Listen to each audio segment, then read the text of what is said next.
স্বাগত ডিবিসি সংবাদের সাথে আছি সুরভি আলম তরুণী। দ্রুত নির্বাচন দিয়ে দেশ ও গণতন্ত্র রক্ষার আহ্বান জানিয়েছেন বিএনপির নেতারা। তারা বলছেন, ডিসেম্বর টু জুন নির্বাচন নিয়ে কেন ধোঁয়াশা ছড়ানো হচ্ছে। রাজধানীতে আলাদা অনুষ্ঠানে এসব কথা বলেন তারা। জাতীয় প্রেস ক্লাবে আলোচনা সভায় রুহুল কবির রিজভী বলেন, উপদেষ্টাদের বিরুদ্ধে ভয়াবহ দুর্নীতির অভিযোগ উঠেছে, যা ২৪-এর গণ-অভ্যুত্থানকে কলঙ্কিত করছে। সরকারের উচিত শক্ত হাতে এসব দমন করা। নয়াপল্টনে দলের কেন্দ্রীয় কার্যালয়ের সামনে আরেক অনুষ্ঠানে আব্দুস সালাম বলেন, ঠিক সময়ে নির্বাচন না হলে দেশি বিদেশি ষড়যন্ত্র মাথা চাড়া দিয়ে উঠবে।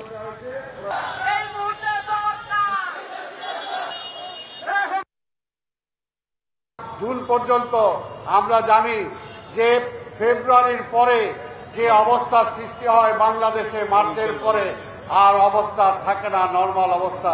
তাই আমরা ইউনূস সাহেবকে বলবো, এই ডিসেম্বরের মধ্যে একটি নির্বাচন দিয়ে তিনি বাংলাদেশের ইতিহাসে নিজের নাম স্বর্ণাক্ষরে লিখিয়ে রাখবেন। যে অবাধ এবং সুষ্ঠু নির্বাচন শেখ হাসিনা আত্মসাৎ করে এটা অদৃশ্য করে দেওয়ার চেষ্টা করেছেন, সেটিকে পুনঃপ্রবর্তন করবেন ডক্টর ইউনূস সাহেব। এটাই জনগণের প্রত্যাশা, এটাই জনগণ কাম্য করে, সেই জন্যই হচ্ছে আমাদের কথা বলা। জাতীয় সংসদ ও রাষ্ট্রপতির মেয়াদ ৫ বছর রাখার পক্ষে মত দিয়েছে বাংলাদেশ জামায়াতে ইসলামী। তবে কমিশনের সাথে একই ব্যক্তির দুইবারের বেশি প্রধানমন্ত্রী না হওয়া ও দ্বিকক্ষ বিশিষ্ট সংসদের প্রস্তাবে একমত হয়েছে তারা। আর রাষ্ট্র সংস্কারের যে সুযোগ তৈরি হয়েছে তা যেন বেহাত না হয়, সেজন্য সকলকে সজাগ থাকতে বললেন ঐকমত্য কমিশনের সহসভাপতি অধ্যাপক আলী রিয়াজ। শনিবার সকালে জাতীয় সংসদ ভবনের এলডি হলে জাতীয় ঐকমত্য কমিশনের সাথে বৈঠকে বসেন বাংলাদেশ জামায়াতে ইসলামীর ১০ সদস্যের প্রতিনিধি দল, যা চলে বিকেল ৫:৩০ পর্যন্ত। রাষ্ট্র সংস্কারের যে সুযোগ তৈরি হয়েছে তা যেন বেহাত না হয়, সেজন্য সবাইকে সজাগ থাকার আহ্বান জানান কমিশনের সহসভাপতি আলী রিয়াজ। আমাদের এই সুযোগ যারা তৈরি করে দিয়েছেন, যে বীর শহীদরা, তাদের কাছে আমাদের একটি ঋণ আছে, যেন এই সুযোগ কোনো অবস্থাতে হাতছাড়া হয়ে না যায়, যেন এই সুযোগকে কেন্দ্র করে আমরা এমন এক বাংলাদেশ তৈরি করতে পারি যেখানে কোনো অবস্থাতেই কাউকে নিপীড়নের মুখে পড়তে না হয়। প্রায় ৭ ঘন্টা বৈঠক শেষে গণমাধ্যমের সাথে কথা বলেন জামায়াতের নায়েবে আমির। বলেন, সংসদ এবং রাষ্ট্রপতির মেয়াদ ৫ বছরের বিষয়ে মত তাদের। একজন সর্বোচ্চ ২ বার হবেন প্রধানমন্ত্রী। কমিশনের প্রস্তাব ছিল সংসদের মেয়াদ ৪ বছর হবে, প্রেসিডেন্টের মেয়াদ ৪ বছর হবে। আমরা বলেছি যে এটা ঠিক হবে না, সংসদের মেয়াদ ৫ বছর থাকবে এবং প্রেসিডেন্টের মেয়াদও ৫ বছর থাকবে। কোনো প্রধানমন্ত্রী কনজিউটিভ 10 ইয়ার্স এবং এর থাকতে পারবেন এবং এরপরে আর কন্টিনিউ করতে পারবেন না। এদিনও সংখ্যানুপাতিক পদ্ধতিতে নির্বাচনের আহ্বান জানায় দলটি। ছিল দ্বিকক্ষ বিশিষ্ট আইনসভার প্রস্তাবনা। পিআর সিস্টেমে নির্বাচনের কথা আমরা বলেছি। সারা দেশেই একসাথে ইলেকশন হবে, কোনো মার্কার ভিত্তিতে বা কোনো দলের ভিত্তিতে, এবং সারা দেশে যে দল যে পরিমাণ ভোট পাবে সেই পরিমাণের প্রপোর্শনেটলি পার্লামেন্টে আসন নির্ধারিত হবে। বিশ্বাসযোগ্য ও টেকসই গণতন্ত্রের জন্য কমিশনকে জামায়াত সহযোগিতা করবে বলে জানান নায়েবে আমির। দেশের প্রত্যেক সেক্টরে জবাবদিহিতা নিশ্চিত করার প্রতিও গুরুত্ব আরোপ করেন তিনি। আরও বেশি এক্সপেনশন দরকার, এসব বিষয়ে আমরা একমত হয়েছি। Sultana Swarna, DBC news, Dhaka.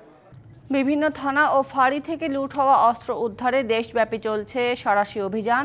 হয়েছে যৌথ বাহিনীর অপারেশন ডেভিল হান্টও, কিন্তু লুট হওয়া অস্ত্রের ২৪% এখনও উদ্ধার হয়নি। ৫,৭৫০টি অস্ত্রের মধ্যে উদ্ধার হয়েছে ৪,৩৭৯টি। উদ্ধার হয়নি এসএসএফ এর কাছ থেকে খোয়া যাওয়া ৩২টি অত্যাধুনিক অস্ত্রের একটিও। আওয়ামী লীগের পলাতক নেতাদের কাছে থাকা বৈধ অস্ত্রেরও খোঁজ নেই।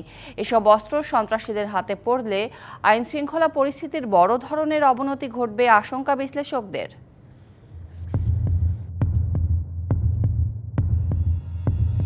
৫ই আগস্ট ছাত্র জনতার গণঅভ্যুত্থানে কমবেশি হামলা হয় দেশের বেশিরভাগ থানা ও পুলিশ ফাঁড়িতে, লুট হয় অস্ত্র ও গোলাবারুদ। সেদিন গণভবনের দায়িত্বে থাকা এসএসএফ এর সদস্যরাও অস্ত্র রেখে পালিয়ে যায়। খোয়া যায় অত্যাধুনিক অ্যাসল্ট ও স্নাইপার রাইফেল সহ ৩২টি অস্ত্র। পরে এসব অস্ত্র ও গোলাবারুদ উদ্ধারে দেশব্যাপী চলে পুলিশ ও যৌথ বাহিনীর বিশেষ অভিযান। দেশের বিভিন্ন স্থান ও পরিত্যক্ত স্থাপনা থেকে উদ্ধার হতে থাকে অস্ত্র ও গোলাবারুদ। পুলিশের তথ্য বলছে ৫ই আগস্ট দেশের বিভিন্ন থানা ও ফাঁড়ি থেকে পুলিশের অস্ত্র লুট হয়েছে ৫,৭৫০টি, উদ্ধার হয়েছে ৪,৩৭৯টি, যা খোয়া যাওয়া মোট অস্ত্রের প্রায় ৭৬%। বাকি ১,৩৭৩টি অস্ত্র এখনও উদ্ধার করতে পারেনি পুলিশ। আর লুণ্ঠিত গোলাবারুদের পরিমাণ প্রায় ৬,৫১,৮২৬ রাউন্ড। এর মধ্যে উদ্ধার হয়েছে ৪ লাখ রাউন্ড। উদ্ধার হয়নি গণভবন থেকে স্পেশাল সিকিউরিটি ফোর্সে লুট হওয়া ৩২টি ভয়ানক অস্ত্র। হদিস নেই ২০০৯ থেকে ২০২৪ সালের ৫ই আগস্ট পর্যন্ত লাইসেন্স পাওয়া ৬,০০০-এর বেশি মারাত্মক আগ্নেয়াস্ত্রেরও। নিয়মিত অভিযান চললেও ১,০০০-এর বেশি অস্ত্র ও বিপুল পরিমাণ গোলাবারুদের সন্ধান না মেলায় উদ্বেগ রয়েছে জনমনে। অপরাধ বিশেষজ্ঞরা বলছেন, এসব অস্ত্র হাত বদল হয়ে শীর্ষ সন্ত্রাসীদের কাছে পড়লে মারাত্মক আইনশৃঙ্খলা পরিস্থিতির অবনতি ঘটবে। এই অস্ত্রগুলি জনগণের কাছে বড় ধরনের একটা হুমকি এবং আশঙ্কার জায়গা হয়ে তৈরি হয়ে আছে। যার হাতে একটা অস্ত্র থাকে সে নিজেকে অনেক বেশি পাওয়ার এলিট মনে করে এবং অন্য মানুষকে যে কোনো তুচ্ছ তাচ্ছিল্য ঘটনার মধ্যে দিয়ে বড় ধরনের ঘটনা সে ঘটিয়ে ফেলতে পারে। পুলিশ সদর দপ্তর বলছে, এসব অস্ত্র যেন পেশাদার সন্ত্রাসীদের কাছে না যায় সে লক্ষ্যে কাজ চলছে। আমাদের এটি খুব বড় একটি কনসার্ন যে আমাদের অস্ত্রগুলো মানে এখনও 24 ভাগ অস্ত্র মতো বাইরে আছে, তো সেটিকে আরও দ্রুত কিভাবে আমরা উদ্ধার করতে পারি সেজন্য আমরা কাজ করছি। অস্ত্রের লাইসেন্সধারী ব্যক্তিদের বেশিরভাগই আওয়ামী লীগের নেতাকর্মী, যাদের অধিকাংশই আত্মগোপনে। তাদের অস্ত্রগুলো এরই মধ্যে অবৈধ বিবেচিত। যারা অস্ত্রগুলো জমা দিয়েছে এবং কারো অস্ত্রগুলো জমা দেয়নি সেটি কিন্তু সহজে অনুমেয় এবং এটা কিন্তু ডিফারেন্সিয়েট করা খুবই সহজ।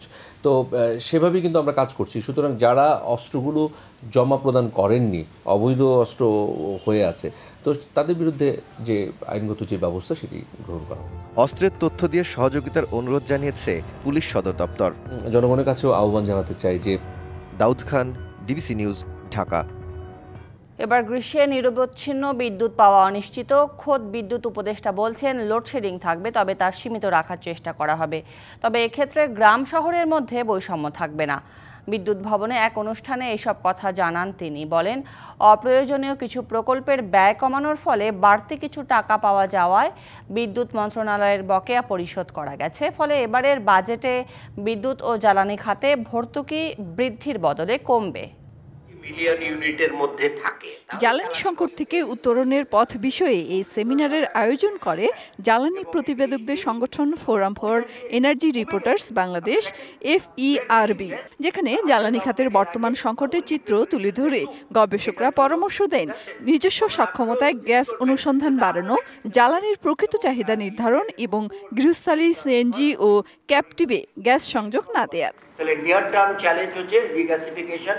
সরকার গভীর সমুদ্রে গ্যাস অনুসন্ধানে আন্তর্জাতিক দরপত্র আহ্বান করলেও একটিও সাড়া মেলেনি কেন তা ভেবে দেখার আহ্বান জানান গবেষকরা। আমরা যখন অফশোরে ডাক দিচ্ছি বিদেশি কোম্পানিগুলোকে, তখন এটা মনে রাখা দরকার যে অফশোরে আমাদের অতীত অভিজ্ঞতা নেই। এটিকে যদি আমরা অন্যান্য দেশের অফশোরের ক্ষেত্রে যে মূল্য কাঠামোটি রয়েছে সেটির সাপেক্ষে তুলনা করি, তাহলে আসলে আমার মনে হয় যে ঠিক হবে না। ফলে এখানে আমাদেরকে রিস্ক প্রিমিয়ামটি কনসিডার করেই হয়তো মূল্য সমন্বয়ের প্রয়োজন হবে। জ্বালানি খাতের সংকট উত্তরণে অনুসন্ধান বাড়ানোর পাশাপাশি রাষ্ট্রায়ত্ত গ্যাস কোম্পানিগুলোর বাণিজ্য করার সুযোগ বন্ধের উপর জোর দাবি জানান বিশেষজ্ঞরা। তার প্রাইসিং করতে আসছে, সে 60 পয়সা থেকে পার ইউনিট 90 পয়সা তার রেভিনিউ রিকভারিমেন্টের ঘাটতির জন্য প্রস্তাব করছে। তার বিনিয়োগ সক্ষমতা বাড়ানোর জন্য আমরা তাদের মার্জিন বাড়াচ্ছি, সে কোনো বিনিয়োগ দেখায়নি। তারা হাসপাতাল চালায়, তারা কি চালায়, তারা স্কুল চালায়, তারা একজন 4টা করে তারা প্রফিট বোনাস নিছে, তারা একটা করে পারফরমেন্স বোনাস নিছে। রাষ্ট্রায়ত্ত প্রতিষ্ঠানগুলো একদিকে মুনাফামুখী বাণিজ্য করে বোনাস নেয়, অন্যদিকে সংকটের কথা বলে জ্বালানির দাম বাড়ায়। এমন সুযোগ বন্ধের কথা জানান জ্বালানি উপদেষ্টা। আগে তো নিজের ঘর ঠিক করতে হবে। ওই যে শামসুল আলম সাহেব বললেন যে এখানে তো সবাই আমাদের যারা বিদ্যুৎ কোম্পানি, জ্বালানি কোম্পানি, ওরা তো একটা মহা প্রফিটেবল কোম্পানি। ওরা মনে হয় যে ওরা অ্যাপল কিংবা কি বলে যে গুগল কিংবা ইয়ের মতো কি বলে এদের মতো প্রফিটেবল কোম্পানি, বোনাসের শেষ নাই। এক প্রশ্নের উত্তরে জ্বালানি উপদেষ্টা গভীর সমুদ্রে গ্যাস অনুসন্ধানে দরপত্র আবার আহ্বান শুরু হবে বলেও জানান। নিশ্চিত ফাইনাল অ্যাপ্রুভাল হয়ে গেলে এটা আবার রিটেন্ডার হয়ে যাবে।